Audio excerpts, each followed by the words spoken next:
Como evitar o branco? Essa é uma pergunta muito recorrente. Eu decidi produzir um conteúdo nesse sentido porque muita gente me pergunta como que a gente evita esse monstro na oratória que é o branco, quando a gente esquece e a gente fica tentando lembrar e não vem nada na nossa cabeça. E bem, primeiro eu vou trazer uma analogia que é no sentido de que vamos supor que a gente quer cozinhar e a gente tem um armário cheio de temperos e tem um tempero lá no alto que a gente quer utilizar lá na hora, mas a gente não está alcançando aquele tempero ali no momento, mas a gente quer ele, a gente está comprometido com ele e a gente não tem prontidão, fluidez e atenção para perceber outras formas, muitas vezes, de se chegar àquele tempero, utilizando uma cadeira, alguma coisa, ou até mesmo para saber substitutos. Quando a gente experimenta, quando a gente vai para campo, a gente percebe que talvez o orégano possa substituir o açafrão. Mas a gente não quer açafrão, a gente quer orégano. E aí a gente fica nesse branco. Peraí, vou lembrar. Só que isso é frustrante, isso desconecta, não apenas com o interlocutor ou com a interlocutora, com a pessoa com quem você está dialogando, mas com você mesmo. Aparece um sintoma de ansiedade e esse sintoma de ansiedade traz outros sintomas, por exemplo, sua mão começa a tremer, você começa a transpirar, você começa a gaguejar, várias coisas que cada um sabe aqui vivencia, mas essa ansiedade provoca ainda mais o branco. O branco ele é um estresse mental momentâneo. O cérebro ele tenta acessar aquilo ali, ele não consegue, isso vai gerando mais estresse e aí a gente fica nesse branco, porque a gente não tem fluidez. O que eu recomendo então? Então, o primeiro passo é a gente entender o que está acontecendo, a gente racionalizar o processo, porque quando a gente racionaliza um processo, a gente cria opções. Eu estava estudando para produzir esse conteúdo, eu cheguei até o Sean Blaylock, psicólogo da Universidade de Chicago, que disse que quanto mais internalizado está um processo para a gente, menos oxigênio o nosso cérebro requer para acessar aquela informação. Então aí a gente tem duas coisas preciosas para a gente ter em vista.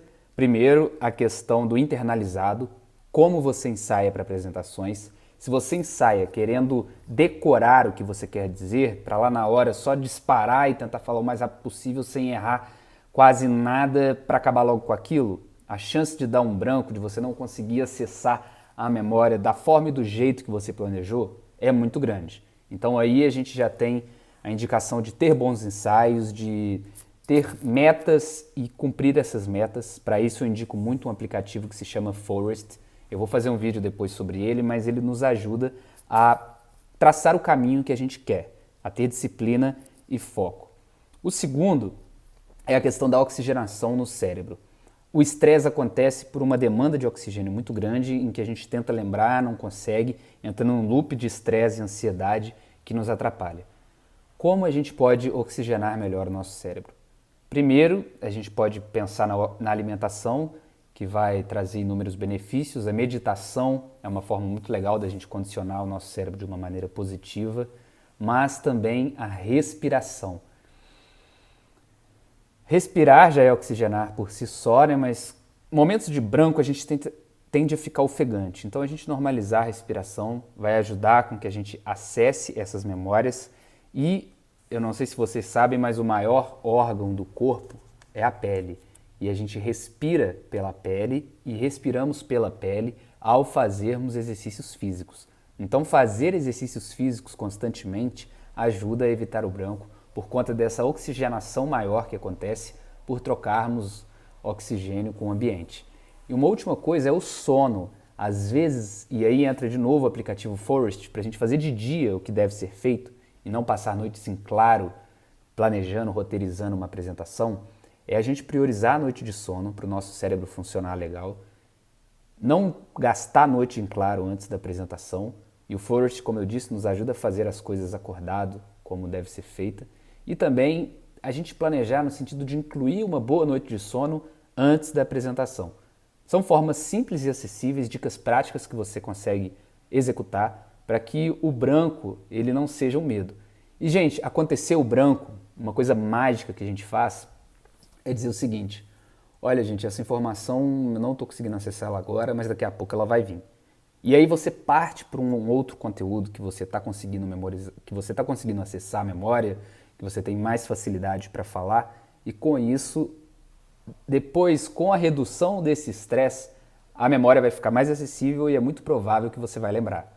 Na pior das hipóteses, não lembrou, faça um compromisso genuíno com a sua audiência de se prontificar a enviar essa informação depois. Olha, gente, realmente eu vou deixar para depois essa informação, não sei o que aconteceu, não estou lembrando o nome do autor desse livro, não estou lembrando em que ano foi feito esse estudo, queria passar para vocês.